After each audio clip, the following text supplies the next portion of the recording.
నమస్కారం అండి. అన్న నమస్తే. మీ పేరు? నా పేరు మొహమ్మద్ అలీ. కొడంగల్ కాన్స్టిట్యున్సీ నుంచి వచ్చాను. కొడంగల్ కాన్స్టిట్యున్సీ నుంచి ఇక్కడికి వచ్చారు. అంటే ఇది కాంగ్రెస్ అంటే అభిమానమా లేకపోతే నవీన్ యాదవ్ గారు అంటే ఇష్టమా మీకు? అంటే నాకు కాంగ్రెస్ పార్టీ మీద అభిమానం.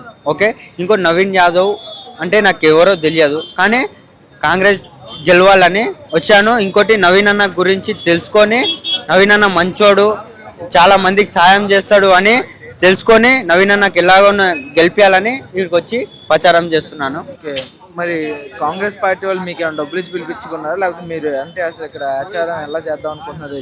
లేదన్న, కాంగ్రెస్ పార్టీ వాళ్ళు ఎవరు ఒక్క రూపాయి ఇవ్వలేదు. నా సొంత పైసలు పెట్టుకొని నేను వచ్చాను. నవీన్ అన్న కోసం, నవీన్ అన్న గురించి తెలుసుకొని మరి వచ్చి ఇక్కడ ప్రచారం చేస్తున్నా. నా సొంతం డబ్బులతోనే నేను కాంగ్రెస్ పార్టీని గెలిపిస్తా, మనం నవీన్ యాదవ్ అన్న ఎట్లయినా నాకు గెలిపించుకోవాలని వచ్చి ప్రచారం చేస్తున్నాను.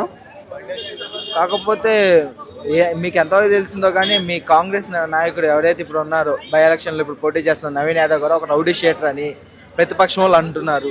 అది ఎంతవరకు నిజం? రౌడీ షీటర్ అని అంటున్నారు బీఆర్ఎస్ వాళ్ళు, కరెక్టే. రౌడీ షీటరు మీరు రౌడీలు.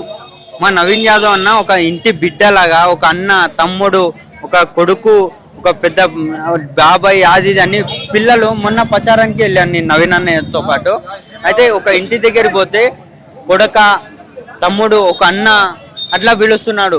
అన్న కూడా చాలా మంచి వ్యక్తి. రౌడీ అనేది ఫేక్ మాటలు, ఫేక్ న్యూస్ వాళ్ళది. వాళ్ళు మాట్లాడుకుంటారు అపోజిట్ పార్టీ వాళ్ళు, ఎట్లయినా చేసి జూబ్లీస్లో ఓడగొడదామని చూస్తున్నారు. కానీ బరాబర్ 30 నుంచి 50,000 మెజార్టీతో మన నవీన్ యాదవ్ అన్న ఇక్కడ గెలవబోతున్నాడు.